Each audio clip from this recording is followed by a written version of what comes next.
I invite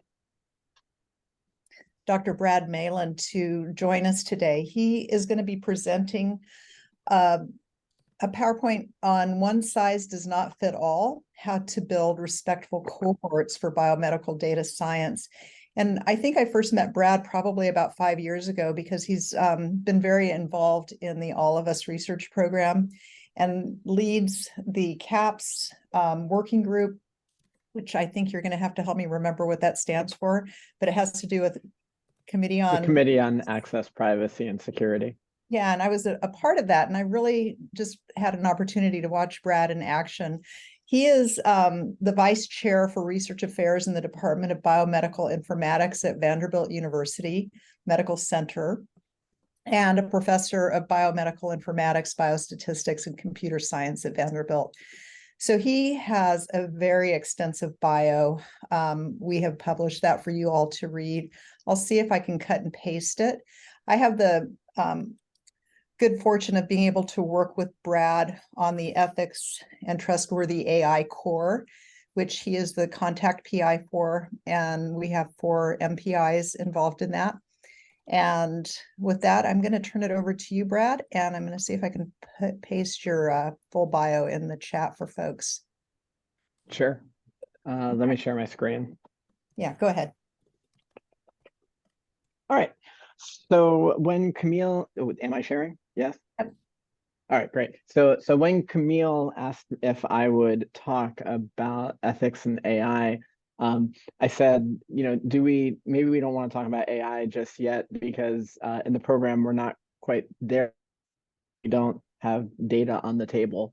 So I wanted to talk about how we get data and then how we make data accessible for, I think of this as analytics. Some people are now calling it data science. Some people are talking about like machine learning in that respect, but really it's just how do you make data available for any type of analysis. I also, I know you're recording this, but I also want to make this something that's useful to the group. And so if there's questions, feel free to stop me as I go along.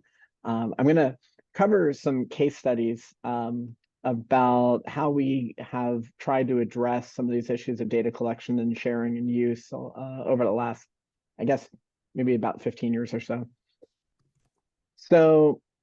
So where this starts with my experience is, so when I got to Vanderbilt around 17 years ago now, we were in the midst of trying to figure out how do you take all the data from the clinical operational environment and then make it reusable for research purposes. And the way that we started that was we created what we called the research derivative. And in doing so, what we did is we took all the data from the entire electronic medical record system, including all the clinical notes, all the order entry, all of the messaging between the physicians and all of your labs, tests, and claims, and took it out of the hands of health IT. And we put it into a research IT environment. So we created our own warehousing facility so that we could make this data readily accessible for research purposes.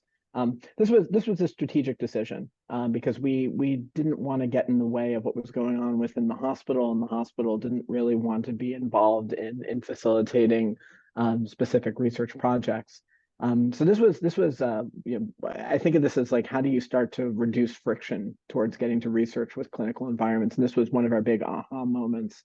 Now, the other piece of friction that came into play was, so how do you speed up access to data for machine learning purposes? And so there was this regulatory issue that really was at the table, which was, this is all data coming out of the clinical domain. And so HIPAA rears its ugly head, and HIPAA says, well, you can make data accessible for reuse. You can reuse it for research purposes, but you're going to have to do it in a way that, you have to go through one of the several mechanisms. And one of them was that you could use fully identified patient data, but to do so, you're going to need to get a waiver of consent, which you can apply for if the data is already on the shelf.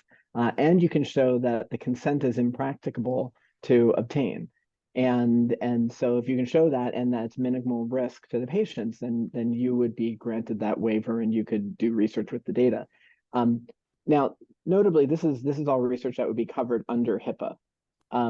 Your alternative was that if you couldn't go that path, then you could go for a reduced data set. So you could get like a limited data set, and a limited data set would say you've got to remove 16 enumerated features, and then the recipient would need to sign a data use agreement that says, well, it's kind of Faustian in nature. It basically says you're not going to use this data for any purposes that are outside the scope of this agreement, and you won't misuse the data.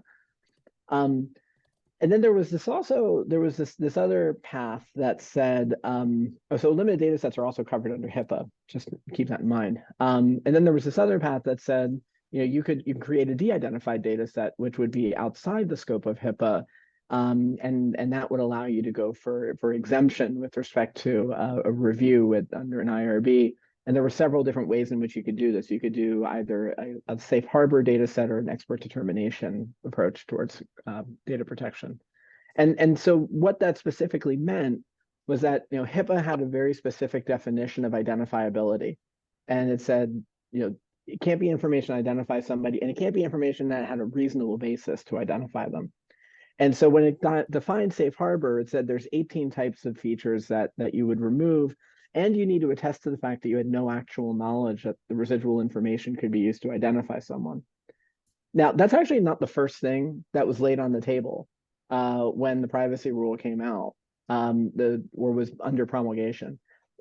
Really, what the Department of Health and Human Services was looking for was something that looked more akin to an expert determination, which said that you're going to apply statistical and scientific principles to show that it's a very small risk that the anticipated recipient could identify somebody. And I like this definition because it's much more flexible, but it's very tangible in that it says take into account the context in which you're sharing the data. I actually wanted to give a little bit further context around this issue in that this is highly similar to the way things work in Europe. This is the way the European Data Protection Directive had defined things, and it's the way GDPR also thinks about things, which you can go through the details of this afterwards. But basically, GDPR says you need to do a risk assessment in order to show that the data is going to be anonymous and does not need to be subject to GDPR. So the US and the EU are not too far away in this respect. So when Vanderbilt was first building its de-identified electronic medical record system, we basically followed the safe harbor principles. And the safe harbor it's really an extension of that limited data set that I alluded to. That had 16 features, safe harbor had 18. And these are the categories. It was like, don't put the names of the patients in there, don't put their social security number in there, don't put like any, like email addresses. And then Safe Harbor was an extension, and it said, look, don't put any specific dates in there. You can put in a year. You can't put in the age of an individual if they're over 89. Don't put in any zip codes that are more specific than zip 3. And then you have to null that out if there's more than 20,000 people.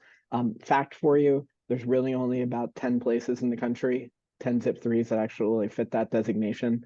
And then there was this catch-all. It said any other unique ID characteristic or code, right? And as I alluded to, there was no actual knowledge premise. So this became the basis of what's known as Vanderbilt's, we called it the synthetic derivative at the time. And then we extended it to what's now referred to as BioView. And BioView took the clinical data and it combined it with leftover blood specimens from laboratory testing. And so we basically created a de-identified tissue repository to complement the de-identified electronic medical record system. Okay, now history, because I get a lot of questions about how did you get there? So even before we started building this, we began with a series of focus groups and patient surveys and a whole series of communications. We also formed several different advisory boards. So there was a community advisory board that was established and is still running to this day. There's a separate ethics advisory board, and we also have a scientific advisory board. We then we launched this postering campaign, and we worked with local newspapers to get the word out that said this was going to go on. And so as we were doing this, we were also working on the technological side, just saying like how do you convert all of the data into this structured form, and how do you do proof of concept, and We also went to the Office of Human Research Protections because nobody at the time was really doing something like de-identification of DNA. And we wanted to talk with OHRP about whether or not that was going to receive a de-identification designation. And OHRP confirmed for us at that time that it would be designated as de-identified. We also set up a blanket IRB for the protocol of the creation of this resource as well. And then one thing I wanted to note was that we went live in mid 2007 with this, and the kicker was that we told everybody that we were going live, but we didn't actually go live. And we set up a hotline so that if people had issues or they thought that they saw issues with this program as it was evolving, they could call into it. That hotline went directly to my department chair, and he was kind enough to field questions from people who were just curious about what this program was all about now that it was up and running. We didn't go officially live until about 6 months later. I get a lot of questions around, so how did you address the natural language data? But we, in the context of Safe Harbor, we took a very conservative approach. We really dialed up the capability of a piece of technology that we had actually licensed from a company to do de-identification, and then we specialized it by doing some pre-processing and post-processing to make sure that we were as strongly as possible removing what would be obvious identifiers. That type of an approach, we've since turned this into open source natural language de-identification tools, and they're much more sophisticated than the rules-based systems that we were building at that time. If you want to know more about the types of things that we do, I'd send you out this paper that I wrote back in 2021 with a group at the Mayo Clinic and a company called Inference, talking about ensemble learning strategies for how to really do this at scale. But one of the things that have been noticed is that you do this type of de-identification to natural language data, and it's not perfect, right? I showed you that it was like pretty high fidelity, but it's not perfect, and so you can still have situations where explicit identifiers leak through. And so when we did this, we also recognize that there are semantics that would be residual in this type of data. So it might say something like the senator's wife or the local professional quarterback for the football team. And so that's why we have data use agreements. Even though it's de-identified under HIPAA, we still felt as though there needed to be some accountability associated with the use of the data. Fast forward, what we're now doing is we work under a security principle called hiding in plain sight, where we take the redacted information and then we reconstitute it with fake information. And so you can think of this as like hiding the rose among the thorns, so that even though there may be something that's residual that looks real, it's not discernible from other things that are fake. And so this was in a system that this was based on research that I had done with David Carroll at Kaiser Permanente, which was previously the Group Health Cooperative of Puget Sound. And we did a whole series of studies that showed that humans and machines were finding they were no more capable of recognizing the real from the fakes.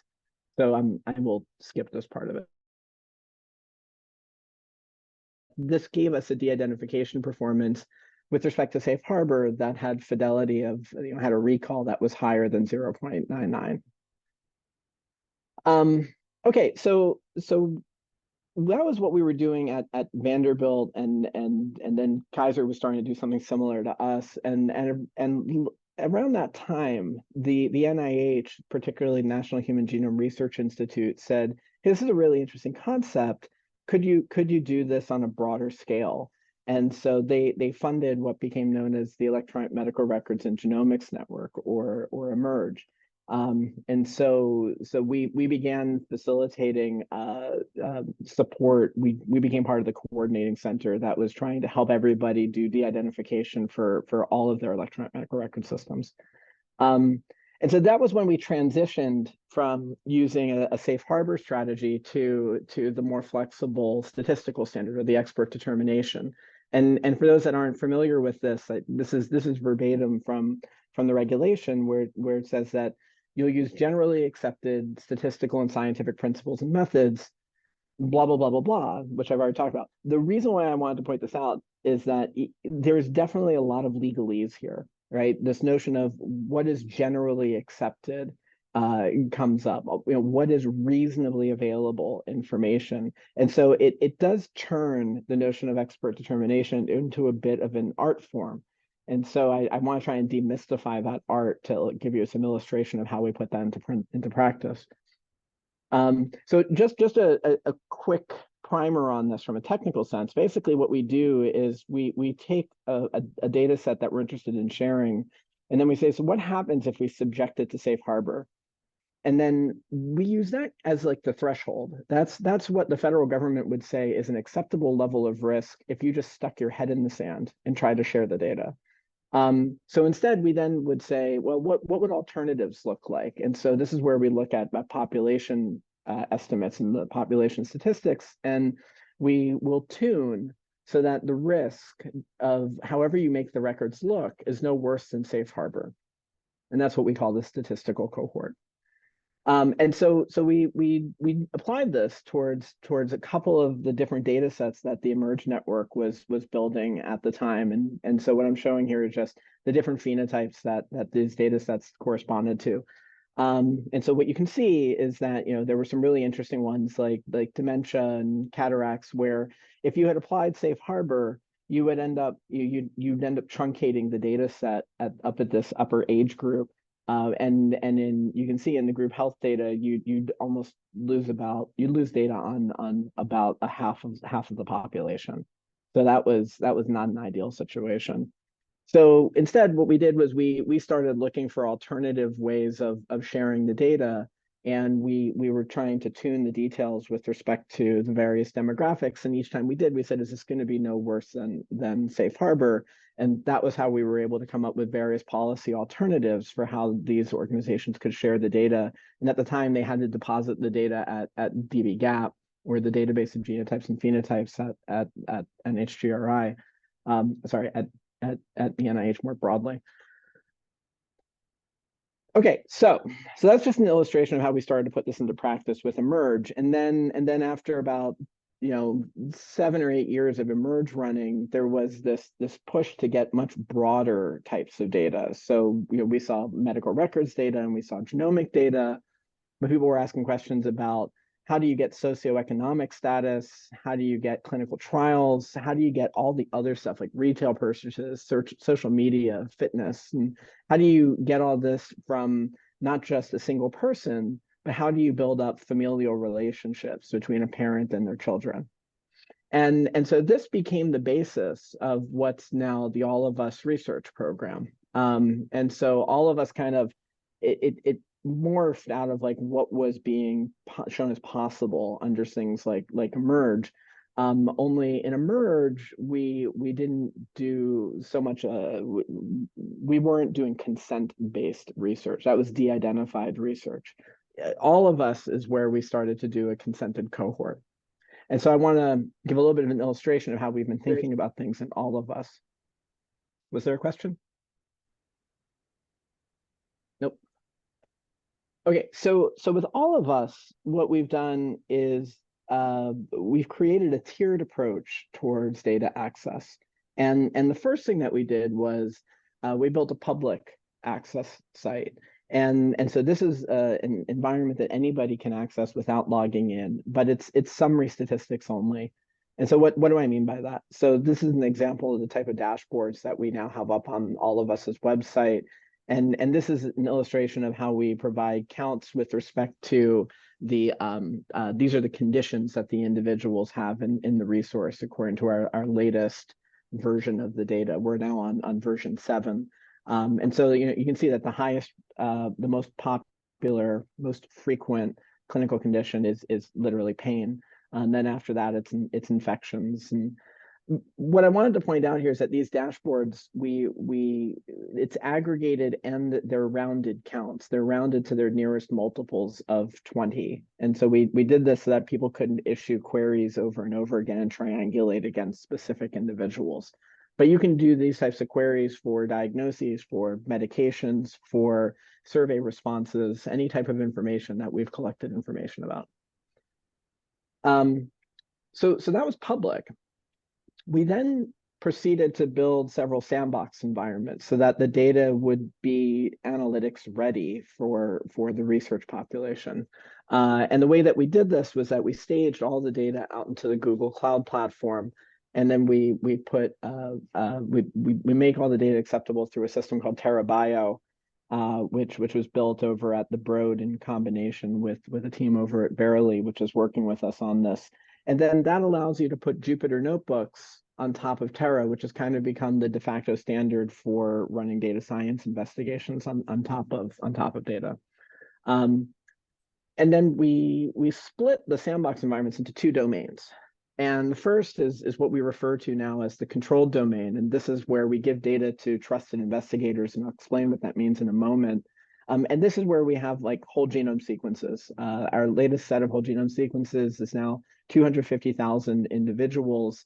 And so we also have more detailed demographics on this population. But this is a controlled access environment. On top of that, we built what we called the registered environment, which is kind of like this in between, where again, you're going to give it to people who are within trusted organizations. They have to prove their identity and they enter into a use agreement. But this is the beta version, and we're moving out towards a broader accessibility for citizen scientists, people within the corporate domain, people within outside of the United States, which is where we're not at the moment. And we did an attestation, we did an assessment to show that it was a low risk of re-identification. Both registered and controlled, I want to point out, have non-human subjects designations from the NIH's IRB.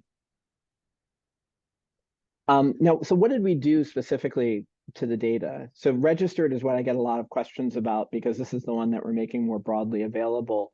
And so we made amendments to the data in order to achieve a de-identification status. So with respect to the dates, we are using a date shifting strategy, within the context of about a 1-year ambiguity. We raised the coarsened the geographic detail about where an individual resides to the level of U.S. state. You can see that we made some amendments to other demographics like race and sex and sexuality and sexual orientation, as well as educational attainment. And we dropped things like the specific cause of death, whether or not somebody was active duty military. Now, I want to point out, this is what we did in the registered tier. There's much more detail, greater amount of this information retained in the controlled tier. This is what happens when we're in like, we trust you, but we don't completely trust you. So as we were building this, what we did was we expanded the notion of we basically had to create a more formal risk assessment mechanism for what de-identification looks like. And so we were looking at how people think of de-identification and or at least re-identification concerns. And basically they were saying, look, if the data is unique and it's replicable such that you can track somebody across resources and you can get access to the other resource, or it's available, that is where re-identification happens. And we said, well, that's actually not completely true, because it's really saying that if somebody ran an attack, what's the chance that they would be successful? But we combine this de-identification process, the amendment of the data, with a whole series of additional deterrents, right? Like I mentioned, we were using use agreements, and we uniquely log in and audit people. And then there's some sampling artifact. But there's other things that you could do to serve as a deterrent. Like you could make people pay for access to the data. And I could go in through a lot more of other examples. So we created an approach towards formally modeling adversarial situations with respect to re-identification. I think that's outside the scope of today. For those that are interested, I'll just talk about how it's a Bayesian network representation about the risk of re-identification for specific subjects. And so it accounts for what happens when somebody's unique in the data set versus being unique in the population from which they were derived, versus what happens if somebody just attempted to make a random attack for re-identification.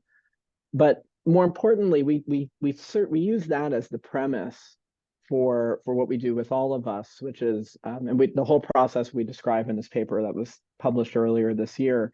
And there's a whole series of protections that are put in place. Now, what exactly are these? I'll explain in a moment. But what I wanted to point out was when we built all of us, unlike with a lot of our other systems where we have like just a community advisory board, with all of us, we created a participant ambassadors program, or what is now being referred to as the participant partners program, so that people who are involved in the study, the people who are contributing their data, they're embedded within every committee that we've established for the program. So Camille had mentioned CAPS, that was one, but we also have the science committee. We have committees associated with what type of participant contributed information will be collected and used. And so they're incorporated within the program, and they're involved with every aspect of the research. The second layer, which I was alluding to before, had to do with this notion of institutional agreement. And with institutional agreements, we were a little concerned that individual users would come in and that we wouldn't really have oversight on them. And so we set this up so that they would come in under an organization that was taking responsibility for their actions. And so as of today, this is what a picture I took yesterday. We now have over 600 institutional agreements in place. Details for what exactly that institutional agreement, you can go and read it at this website. We then have individual level contracts, and we don't refer to this as data use agreements. We refer to these as data user code of conducts, because it spells out the expectations for what makes for good science and good scientific behavior. And so we are asking the users to attest to the fact that they are going to agree to be good Samaritans within the context of the all of us environment. So again, you can check this one out online. We also do testing. And so in collaboration with the National Library of Medicine, we developed a series of modules that educate the potential users about what makes for stigmatizing research, which is prohibited within the context of all of us, what makes for a re-identification attempt, which is prohibited.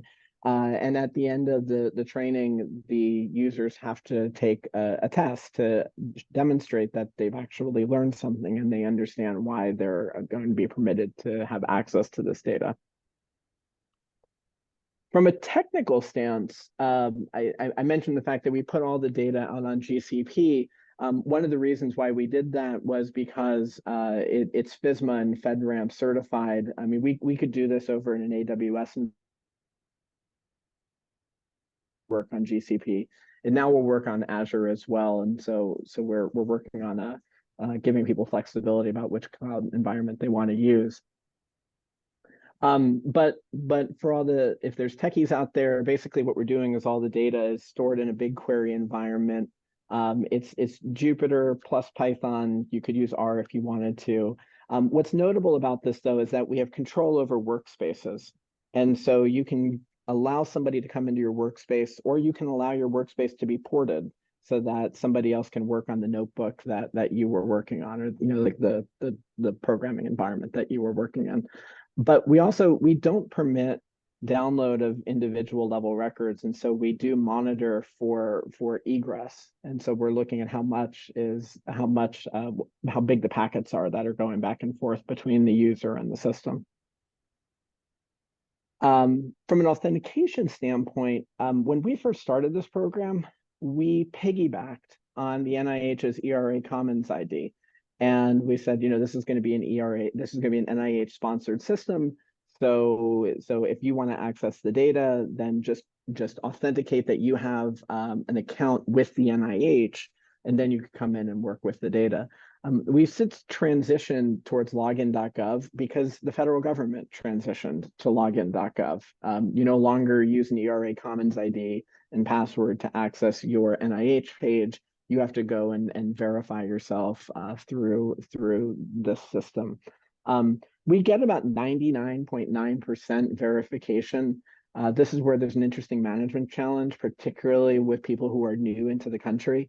A lot of postdocs come in and their social security number isn't quite registered throughout the system.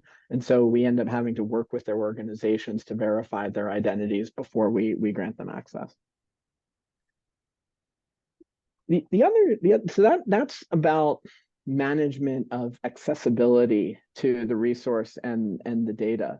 I think one of the things that all of us also acknowledged and has done a decent job about is this recognition that you want to have a broader user base than what has been your traditional scientific environment. And so there's been a whole series of grants that all of us has put out there for diversifying the researcher pool, as well as facilitating educational activities, particularly at HBCUs and minority serving institutions. And so this has been going on for the last couple of years, and it continues to grow.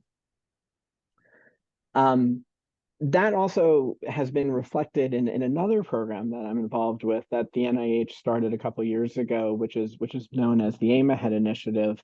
And AIM-AHEAD, I think some of you are familiar with it because there's been some interaction between AI Ready and AIM-AHEAD. And the goal of AIM-AHEAD is to diversify the pool of researchers who are specifically doing artificial intelligence-based research, as well as diversifying the data that's made accessible to that user population.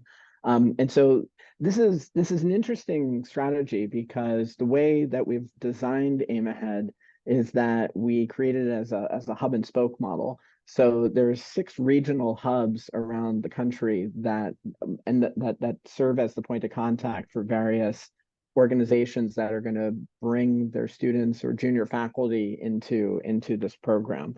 And so last year into this year, we sponsored 20 research pilots that were at various HBCUs and MSIs. And then we worked. I run the ethics core for that program. We work with all of these pilots on doing a workup for what are the ethical principles that we believe need to be defined and integrated into these programs, and how do you assess those over time. And these range from everywhere from just trying to understand how do you write consent notices for the parents of high school children to how do you define algorithmic fairness when trying to make a prediction for cancer patients and whether or not particular treatment's going to work. In addition to those pilots, AIMA had started a fellowship program. And so there were 20 research fellows that went through this program over the last year. And then also a leadership fellows program, which they're not specific research projects per se, but trying to understand the bigger picture of what does artificial intelligence and machine learning look like within organizations. Okay, so there are problems. There's no perfect system in terms of building a data science environment. And so one of the things that we ran into over time is this notion of self-disclosure. So when you do de-identification, you typically assume that people do not disclose their participation in the program. Turns out that's not the case. And so we had done the study to demonstrate that there were all of us participants who were self-disclosing on like Twitter, on other types, on LinkedIn, different types of social media, but we didn't pick on them entirely. We also showed that this self-disclosure problem happened in UK Biobank, the Women's Health Initiative, the Framingham cohort. It was in many different cohorts. And so it's also the case that the disclosures are not necessarily going to be made directly by the individuals, but the research program may encourage them to do so. Remember, I showed you this picture of the participant ambassadors. This is a situation in which these individuals are telling you that they are participants in this study and that their data is there. So this is, this was what I showed you initially. If you scroll through the web page, you'll actually find a lot more other people who have graciously donated their identity to this program. So this brings up a whole set of questions about what is the obligation of the research program to inform participants about the risks of self-disclosure, because it certainly impacts your ability to protect their privacy when the data is going to be made available. So there's this paper that Carl McKibben, Ellen Clayton, and I wrote a couple of years ago that outlines more of these issues. The other thing is that when you're trying to make data more broadly available, people tend to focus on things like de-identification. But you also have to recognize that de-identification is not an ideal solution for doing so. And one of the reasons is because the smaller the population that you have, the more likely acts are going to be amended, right? So like if you don't have many Pacific Islanders living in the middle of Vermont, chances are you're going to have a hard time sharing their data. And that can have major implications on bias and algorithmic bias and the generalizability of any findings that come off of a data set. And so the way that we tend to think about this is that there's a trade-off. There's this privacy data utility trade-off. And we tend to say that trade-off, it's not completely linear, but you can imagine that this is the trade-off for a majority population. We'll call that like in the US, that might be a white population or Caucasian. But then when you start to focus on minority populations, the trade-off is a bit worse, because their utility doesn't start up as high because there's not as much data about them. And essentially because there's not as many people as in a majority population, the privacy is guaranteed to be lower. And then you can have similar types of trade-offs for super minorities, right? This just gets worse and worse. Now, the reason why I bring this up is that when people are talking about data protection for data that you're going to make widely accessible, we tend to talk about a universal privacy requirement that we allocate towards everybody. And if that is done, then what ends up happening is that you get different operating points for these trade-off curves for these different populations, which means that you end up with more data being shared for majority populations than for your minority and super minority populations in a de-identified context. So what we've been doing recently is thinking about, are there alternative ways to like boost up the amount of data that's being shared? And so, we've been asking this question of like, could we create records and make those records for them? And so this was an idea that we had a couple of years ago, and this is where I transitioned into a little bit about the AI of what we're doing. And so we published what I think was probably the first paper on generative artificial intelligence for simulating patient records. And we did this for Sutter Health, as well as a data set that is serving as the basis of one of Chorus's data sets, which was the MIMIC cohort. And we were simulating patient records to simulate their demographics, their diagnoses, their procedures, and their meds. And then we just tested to see the rate at which those things showed up in the synthetic data and in the real data. And so on the x-axis here, that's the rate at which you see in the synthetic data, and that's in the real data on the y. This is just real versus real for context. For the AI junkies, we were testing to see what happened with variational autoencoders, and it was okay. When you move towards generative systems, or what are called GANs, we found that the system was very similar to the original environment. And so we really worked on a whole series of investigations on generative models, how to build better training and evaluation strategies, how to enable constraints, because when you use generative AI, it can do some really weird stuff. Like you might end up with women with prostate cancer. So not because like that's going to happen, but it's because generative AI doesn't really have very good constraints based on it. And then we worked on simulating patient records over time, and so there's a whole series of studies on that. It's not perfect. You have to be really careful with generative AI as well. So even though the data itself is not real, you could run into situations where if you don't have enough training data, it can end up mimicking the original records, and that would be a direct disclosure. You also can have problems of what are called membership inference, where the user of the data can test if somebody's in the underlying training data set. And so that might be based on certain factors about them that they have access to, such as like some demographics about them. And then there's also disclosure that or problems that can happen about what's called attribute inference, which means that they can predict something new about them that they didn't know beforehand. Now, where the problem really occurs is if somebody's capable of performing membership inference that says, I know you're in the data, and then attribute inference which says, and I've just learned something new about you. So for instance, I didn't know if you were diagnosed with HIV before, but now I'm able to determine if you're diagnosed with HIV. So last year we developed a software toolkit for running all the different privacy attacks that you can possibly run against synthetic electronic medical records data, as well as a bunch of utility functions to say, what is the data still good for? And so you can test the trade-off between the privacy and utility. And so that software is up on GitHub for anybody who wants comms.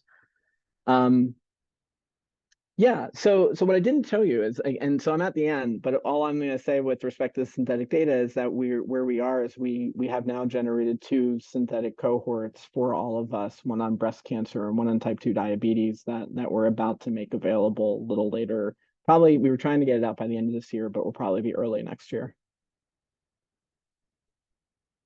So I'll stop. Hopefully that gives you some type of intuition into what we've been thinking about over the last couple of years. Thank you so much, Brad. This has been awesome. And Brittany is putting a note into the chat, and Khadija and I are going to be your moderators for a few minutes. Sure. I was wondering if there were any questions from our group, and I have one for you, and I'm going to have to leave a little bit early, so I'm going to go ahead and have Khadija help me here. But Joe, go ahead, ask your question. I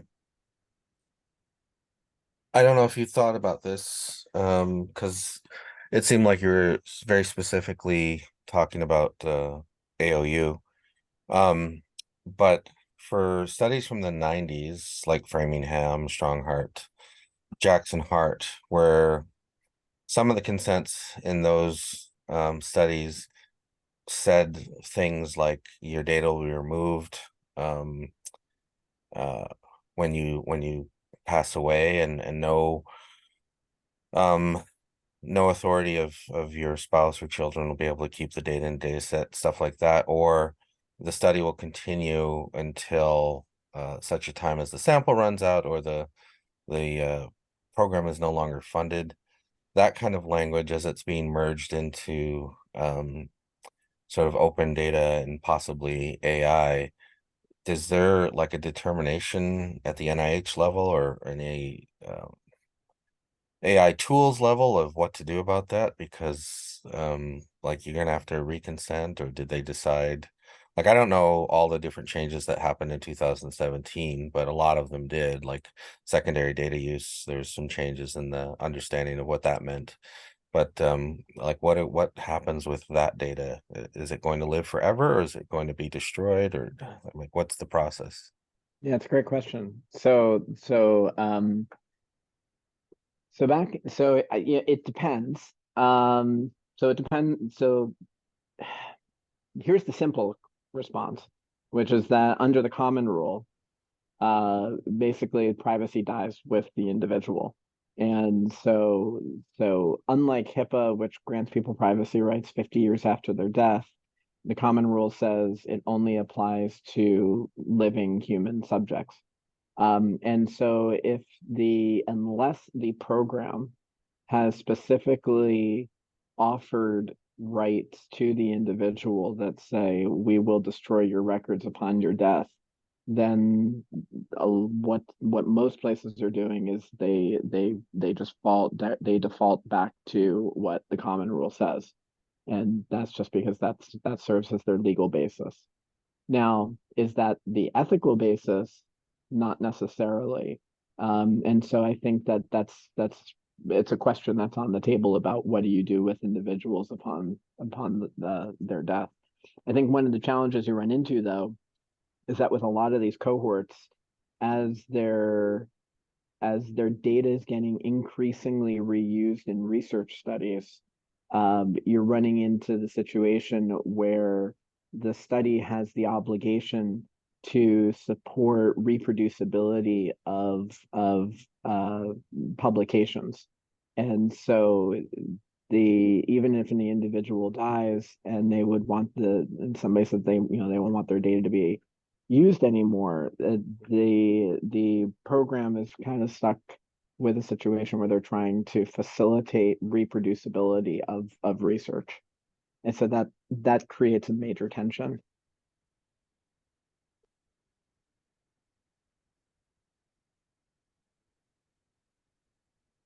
Thank you. Jennifer? Thank you for this talk. So just when you're referring to the DUCC, the Data User Code of Conduct, I thought it was very interesting how the different environments as well as access by all diverse individuals. My question was on what you mentioned was egress, which is like people who are downloading the data. And you mentioned there were people who had access from outside the US and having to work with the universities to grant them access to do the work. But just curious, are there individuals or people who are trying to access data who are on a nefarious side or trying to do other things with the data, and how many are you catching, and what happens if that does happen? Wonderful question. So here's first of all, let me clarify a couple of things. At the present moment in time, all of us is only made accessible to organizations within the United States. We're working right now with a pilot study that will bring on 2 organizations that are not in the United States. And you can imagine that the challenges associated with this are that they use different identity verification programs, and there's different laws and oversight mechanisms for individuals outside the country.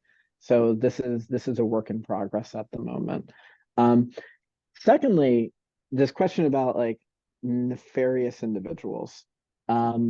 We haven't encountered this yet. This notion of somebody is collecting the data to, I would say, intentionally do harm to the individuals from whom the data was collected. But we also can't prove what people do and do not do with the data. This was the main reason why we created the sandbox model with respect to all of us. The other thing I should clarify is that we adopted what's been referred to as the researcher passport model. Don't review specific research studies. We review the investigator. And so once the investigator is been sufficiently vetted, they can come in and use the data for whatever study they're interested in. There's no specific approval process.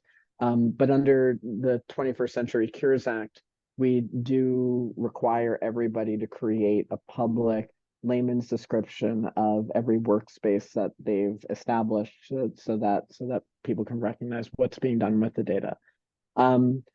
There have been policy violations. I will say this, I would say that the violations that we've seen have been inadvertent I wouldn't even say misuse of the data. So it has been the policy of the program, for instance, to say that you can't publish a statistic that corresponds to less than 20 individuals in the program.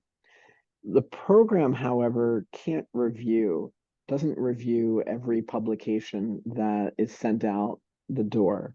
And so there have been situations in which counts of smaller than 20 have been unintentionally incorporated into papers. And so these types of cases are taken on a case-by-case basis. The question of like, what is the penalty that will be enforced? It will depend on the level of negligence and the magnitude of harm that has occurred. It could be that somebody is kicked out of the environment such that they can't get access to the data anymore. I think that we could also scale up to as high as somebody like the NIH could decide that it's an egregious violation and they would take away all the grant funding to that individual. It could even scale above that and say that it was a violation of the institution, and the institution could lose all of their federal funding. But I would say that the policy for how to impose penalties has been a work in progress, and that until we have enough cases to be able to define what exactly what exactly a penalty should be to meet the level of violation is still under development. Thank you. That's great. I will say we try very hard to stay off the front page of the New York Times, which is why we haven't put as much detail into the data as possible. Appreciate it. Thank you. Aaron? Hey, Brad, that was an amazing talk and an amazing sort of journey of how you went from BioView to the All of Us and all the sort of federal programs that are going on now. I had a specific question, I think, about the asymmetry of monitoring in the All of Us environment. It occurred to me from your talk that it doesn't, it's really the availability of linking another data set with an individual that allows the possibility of re-identification to occur. And so it seems like right now the All of Us research space is monitoring the amount of TCP/IP packets that are leaving the environment. But some individual, if they were nefarious, like we're talking about, could potentially bring in a data set into that environment and attempt re-identification there. So why is there an asymmetry in the monitoring? Shouldn't you also monitor the amount of ingress into the environment? Great question, really hard. So types of things that people want to bring into the resource are like dictionaries that will expand upon the definitions of the data that we have. So if we don't have like all of the details around medications and their ingredients, somebody may want to bring in like a huge dictionary that we haven't accounted for yet, just so that they can, investigate non-obvious relationships between medicinal agents.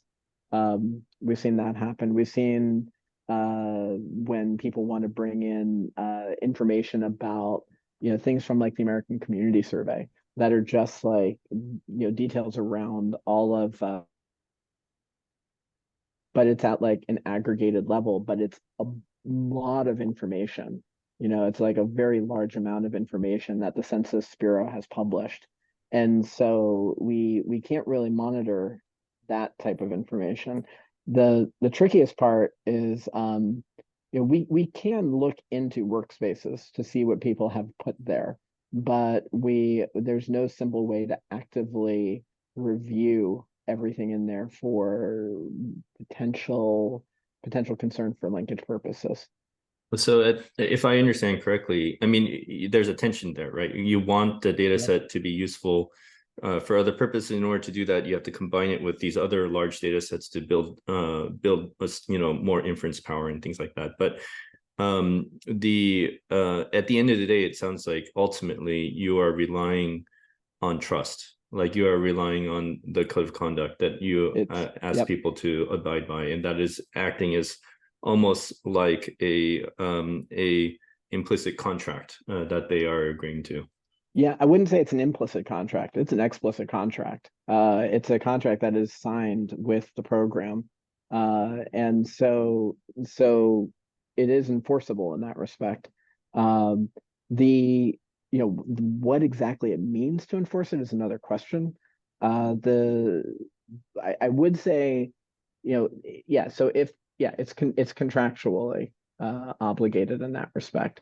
But that's also, I would say, one of the main reasons why we are doing this in a layered approach. If we had not had the non-human subjects designation, I don't think we would have been as cavalier about allowing people to upload and allowing people to have a little bit more flexibility with the environments than what we've done. Thanks. That's really helpful. Thank you. Can we squeeze in one more question from Joe? We have 3 minutes. Yeah, mine's not a question as much as a comment. So I had the good fortune to be invited to the National Academy discussion on Data Summit, where their specific mandate was to respond to the Nelson memo from last year about what to do about data and machine learning. And there's about 50 people there. And it was very odd to me that a lot of them were in the non-human space, whether it was NASA or the environment or something like that. There was one NIH representative, Susan Gregorick, from the Office of Data Science and Strategy, and then myself, that works with NIH type data. But other than that, people were from non-human spaces. And so the talk about data, we all agreed that not all data has an inherent risk, especially if it's about the moon or the sun or something like that. But we did start talking about delineation to specific subgroups in the United States, whether they're African American, Native American, the disabled, those in prison, those kinds of things. And it became a conundrum, and nobody really had an answer. So we came up with a rough set of outlines to recommend. But I'm just wondering, as data sets do get merged and are subject to machine learning, especially proxy data, like you were saying, mimicry of data sets. Is there discussion about that? Like, different data types, different subdivisions of protections for different protected groups? I think the discussions are ongoing. I think it's still an open question, to be honest with you. I think there's a conflict. Well, there's a tension, and this is where I'll lay my heart on my sleeve, which is that there's been this big push, particularly from NIH, to get broad consenting mechanisms such that everybody's data gets treated the same. And I actually think, I'll be honest, I think it's been done a little bit of a disservice towards respect of the perspectives of different individuals and different communities, which is really weird because this didn't happen until like around 2017. I'll use dbGaP as an example, and I know we're just about out of time. Before 2017, people could provide clear restrictions on what data could and could not be used for. So like it could be used to study this type of disorder, but not this type of disorder. And then in 2017, under the genome data sharing policy, they said, we only want broad access, broad general consent. And so therefore this notion of providing additional control or autonomy to the individuals to whom the data corresponded, or the organizations that even contributed the data, that kind of went away. And I have to admit, I do not understand why the NIH chose to go in what seemed to be the exact opposite direction of where the ethics community was going. So I do think that the discussion very much needs to be had, and there needs to be a push to try to figure out how you accommodate controls that are more respectful in that matter. But I think it's an ongoing discussion. And I know we're out of time and people are dropping like flies. Great. Well, I just want to say thank you so much, Brad, for the talk. That was fantastic. It is recorded, and we will circulate the talk to others. And please don't forget about the survey link to evaluate. So thank you all so much. And again, thank you so much, Brad. All right. Take Thanks care. for having me. See ya.